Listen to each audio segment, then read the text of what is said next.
It's because we love the earth so deeply, we will fight ferociously to defend her and all life on earth.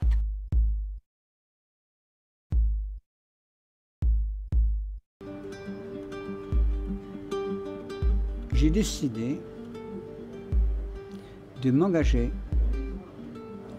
dans les forces de vie de la semence.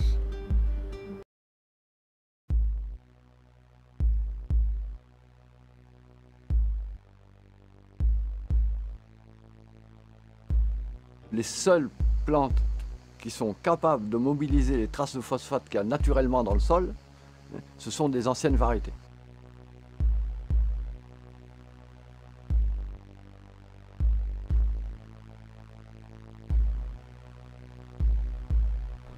La semence a cessé d'être quelque chose qui a été géré par le paysan, qui était géré au niveau des communautés villageoises. Les gens faisaient leurs semences, ils géraient ça entre eux. Et petit à petit sont arrivés des sélectionneurs, des producteurs de semences, des commerçants de semences qui se sont spécialisés là-dedans. Et c'est toute une partie du métier des paysans qui petit à petit a été supprimée, a été écartée.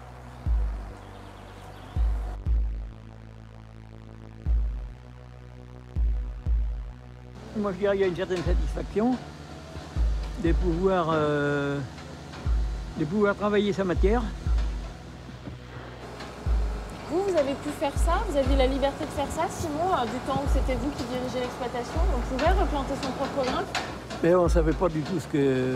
Il n'y avait pas le choix. On ne savait pas ce qu'on faisait, en fin de compte, on achetait de la semence de maïs, point. Ouais. De toute façon, vous n'aviez que ça, il n'y avait pas de semence population à traîner dans les greniers. Non. Mais parce que la prise de conscience s'est faite plus tard. Enfin, à mon avis. Hein. Oui. La prise de conscience s'est faite plus tard. C'était comme ça, ça suivait son cours. Et je crois qu'en plus, l'avènement des OGM nous a fait un certain nombre d'entre nous réfléchir. Avant, on ne se posait pas non plus la question. De plus près, oui, c'est vrai. On ne se posait pas non plus la question.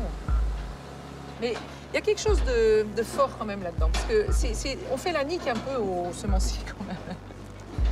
Hein? Là, Monsanto, il doit pas rire quand il va voir ça, il va pas rigoler, quoi. Il va se dire, tiens, encore un qui a trouvé la faille.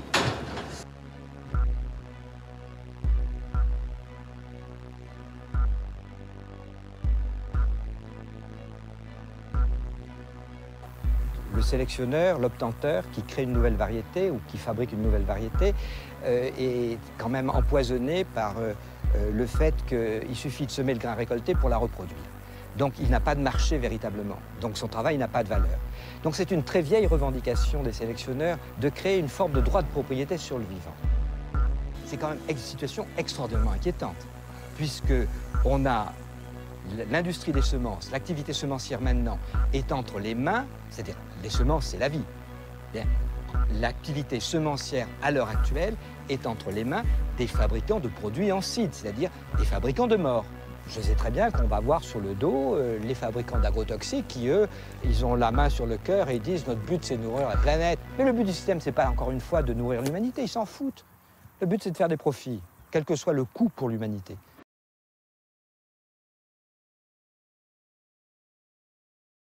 L'industrie semencière, elle peut faire monter le prix autant qu'elle veut, et les prix des semences sont multipliés par 2, par 3. On a vu la même chose aux États-Unis dans les 15 dernières années avec les OGM, où le prix de la semence, de la même manière, à partir du moment où il y a un brevet qui interdit à l'agriculteur de ressemer une partie de sa récolte, bien, le prix des semences a été multiplié en moyenne par 3 aux États-Unis, en moins de 15 ans.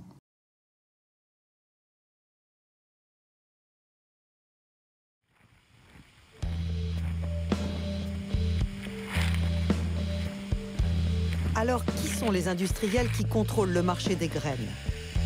Nous avons contacté les 5 géants de la semence. Monsanto et DuPont Pioneer aux États-Unis, en France Limagrain, Syngenta en Suisse et Bayer en Allemagne. La plupart d'entre elles viennent de l'industrie chimique. Certaines se sont distinguées pendant la guerre. Bayer est issue d'IG Farben, l'entreprise qui fabriquait le Zyklon B pour les nazis, utilisé dans les chambres à gaz. Monsanto, c'était l'agent orange, répandu dans la jungle pendant la guerre du Vietnam pour anéantir l'ennemi. Des produits qui seront recyclés en pesticides pour l'agriculture industrielle.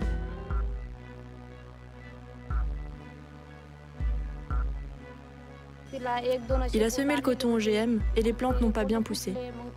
Il n'y avait que 1 ou 2 capsules par plante. Et lorsqu'elles se sont ouvertes, je n'ai pas pu extraire beaucoup de coton. On aurait dû récolter entre 4 et 500 kilos de coton. C'est ce que j'espérais en tout cas, mais ça ne s'est pas passé comme prévu. D'où vient la nourriture? Qui nourrit le monde? 72% de notre alimentation est produite par des petites fermes. Ce sont les chiffres de la FAO. Cette loi sur les graines voudrait détruire 72% de l'alimentation et affamer les peuples. Si le monde était redessiné par une loi de cet acabit, il n'y aurait plus de nourriture. La loi européenne s'inspire du modèle français. Chaque graine vendue dans l'Union européenne devra d'abord avoir été inscrite dans un catalogue européen.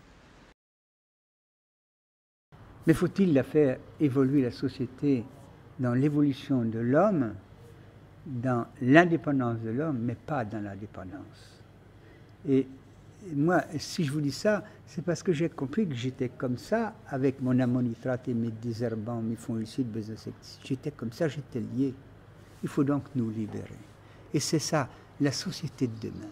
C'est qui est déjà en place. Aujourd'hui, pour moi, elle est déjà en place. Vous savez comment elle est en place? Parce que tout simplement, déjà, moi, j'y crois. Et la société, c'est qui? C'est d'abord nous, c'est pas les autres, c'est nous. Et la société de base, c'est nous, individuellement. Et si nous, on croit à ce qu'on fait, si on croit vraiment à ce qu'on fait, rien ne peut nous démonter. Si on se met en unité avec la nature, parce que la nature, les plantes, la terre, les plantes, les animaux, et bien des hommes silencieux attendent et sont prêts à partir, mais sont silencieux.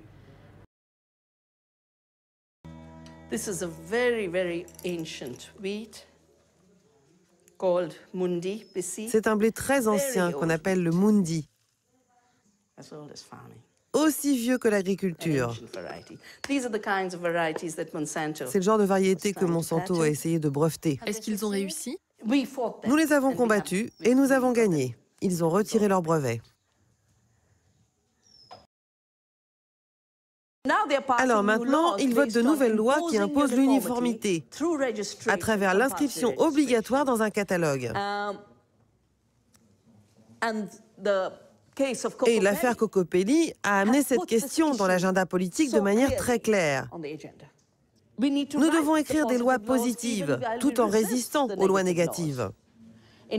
En Inde, nous avons réussi à introduire dans la loi la notion de droit des fermiers, leur droit à conserver, échanger, améliorer, vendre leurs graines, un droit inaliénable. Nous avons besoin du même texte en Europe. Est-ce que j'aurai le temps de le faire? Est-ce que la santé me le permettra? Mais pour moi, c'est mettre en place dans les fermes et puis reformer des groupes. C'est ce que j'ai fait tout le temps, former des groupes. Reformer un groupe autour d'une agriculture, mais pas d'une exploitation agricole. Parce que j'ai été un exploitant agricole et je suis devenu un agriculteur.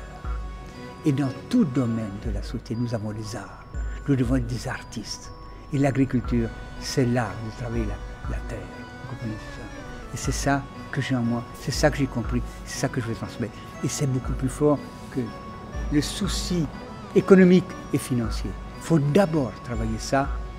Ensuite, ça vient après. Mais la prospérité, là.